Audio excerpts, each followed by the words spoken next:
This is Daniel Michael with Shaman Guitars. Now this neck was very heavy, so there was a hole here. That's where this peg used to be for the strap. So I've moved it from here to there using this drill, this little drill bit, and here was the other one I had as an option. I'm glad I went with the little one, better smaller, and then let it grab and bind. So 3 things to do when the neck is too heavy and the strap falls on you, falls forward.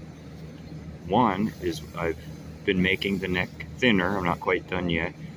2, this with the weight differential, if I'm saying that right scientifically. And 3, I'm going to add some weights to this back plate.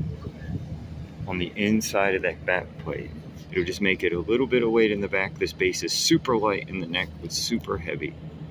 So we're going to keep doing a full makeover of this guitar, functional in every way. Thank you so much and have a beautiful Wednesday.